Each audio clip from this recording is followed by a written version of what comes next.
Mon projet c'est Kodama Forêt. Donc l'idée c'est d'adapter les villes en plantant des micro-forêts en milieu urbain et périurbain pour les adapter du coup face au changement climatique et aussi sensibiliser la population parce que l'idée c'est de proposer des plantations participatives, donc de faire venir des écoliers ou les habitants du quartier pour participer à la plantation et donc sensibiliser à tous ces enjeux climatiques. C'est donc un terrain privé de la commune de Sorbier qui me le prête pour faire un essai test d'une plantation de micro-forêt avec la méthode japonaise Miyawaki. Donc le principe c'est de planter à haute densité des arbres, donc à peu près 3 arbres par mètre carré, pour créer une compétition vertueuse entre ces arbres. Ça va créer donc une course au soleil et en parallèle ça va créer aussi un fort réseau racinaire, ce qui fait que ça va permettre de bien stocker l'eau en fait et donc d'être hyper résilient aux sécheresses qu'on va pouvoir avoir dans les étés caniculaires qui nous attendent.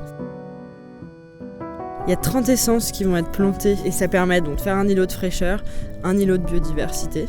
Parce que du coup, ça sera vraiment... L'idée, c'est de recréer une forêt primaire pour la biodiversité, pour qu'ils puissent se réfugier ici.